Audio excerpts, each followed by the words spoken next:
Yamaha NMAX 155 New ABS Standard Version 2025 model. Silipin natin ngayong araw. Tara!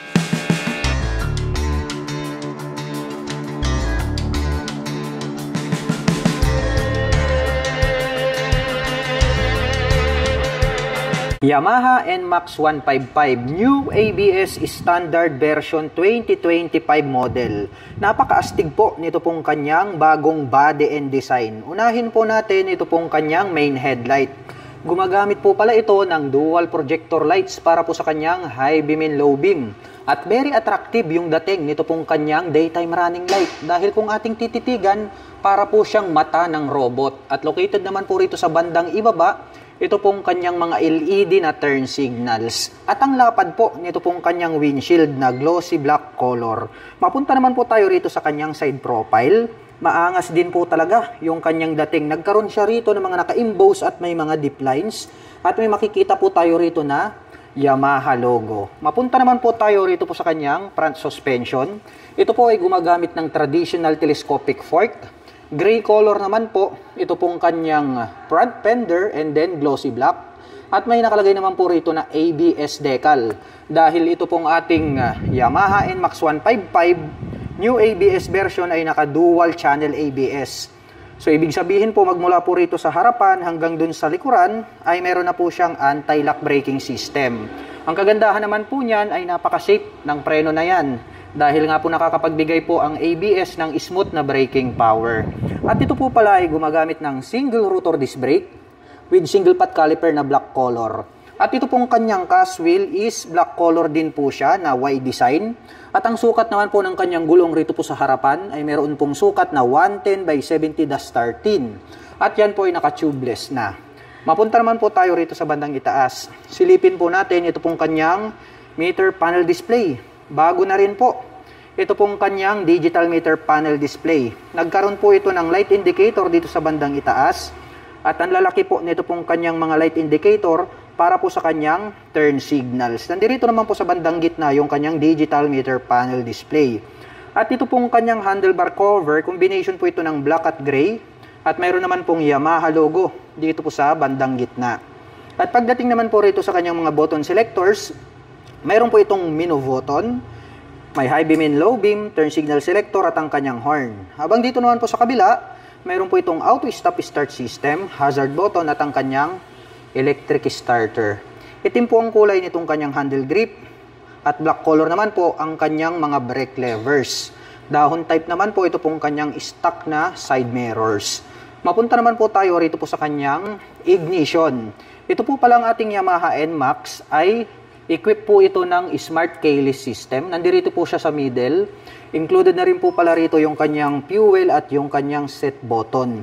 At mayroon po itong 2 front pocket. Dito po sa kaliwa, mayroon po siyang door. Buksan natin. May kalaliman din po ito at pwede po nating paglagyan ng coins or gloves. Habang dito naman po sa kabila, ito mas malalim. Open naman po ito. Sa tansya ko, kasyang-kasya rito ang isang bottled off mineral water. And then, mobile phones, coins, etc. Pwedeng ilagay dyan. At kagandahan yan ay mayroon na rin po pala itong built-in na USB Type-C port. Imagine, naka-Type-C na po pala ito. So, 3 times faster po siya than the normal USB Type-A. Kaya naka-fast charging na po pala. Ito pong bagong Yamaha NMAX 155 2025 model. At napansin ko lang, may nakalagay po rito na sticker ng Yamaha Y-Connect. So, mayroon po pala siyang Y-Connect. Pwede nating i-connect sa ating mga mobile phones para ma-access po natin yung internal system nito pong Yamaha NMAX 155. At ito pong kanyang fuel tank ay located po rito sa bandang gitna. At ito po ay mayroong fuel tank capacity na 8.1 liters. At mayroon naman po itong fuel consumption na 40 to 45 km per liter. Depende po sa throttle hobby ng rider. Combination po pala ng black at gray dito po sa bandang gitna itong kanyang pairings. At napansin ko lang ito pong kanyang footboard or itong kanyang pillion board ay napakalapad. Ayan o, very spacious po siya. And then, ang lapad din po nito pong kanyang footrest extension. At meron naman po yung rubber cover on top na anti-slip. Subukan nga nating sukatin.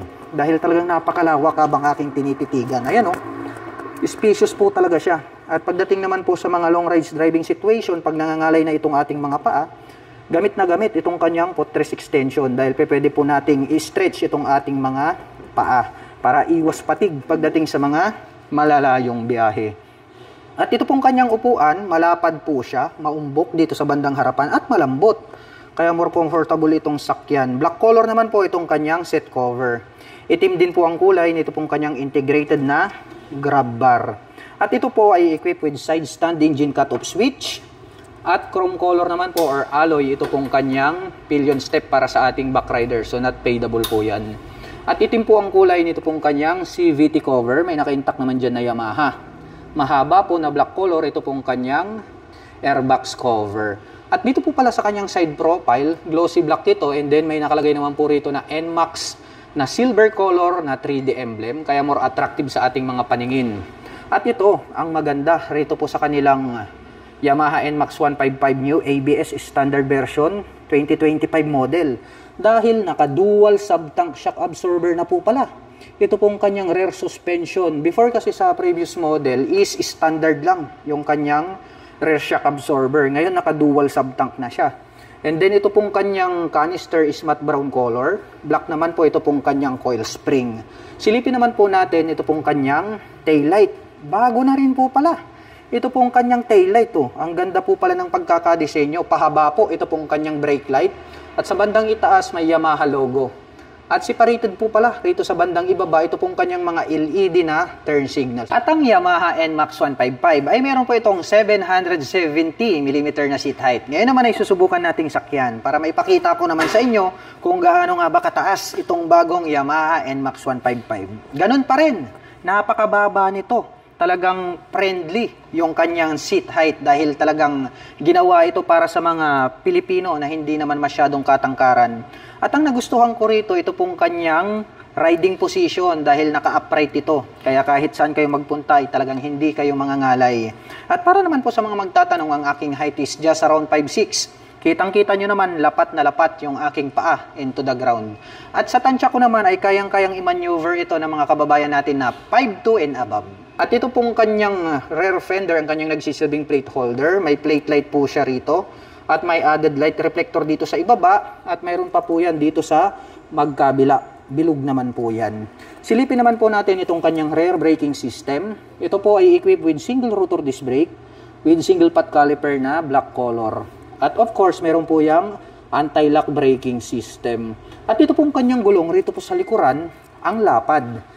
Kaya gaya po ng sabi ko sa inyo, pag malapad yung inyong mga gulong sa harap man o likod, ay nakakapagdagdag yan ng stability in any road condition. At ang sukat po pala ng kanyang gulong rito sa likuran ay meron pong sukat na 130 by 70-13. At ito pong kanyang exhaust pipe, ganun pa rin. All black po siya hanggang itong kanyang head protection guard.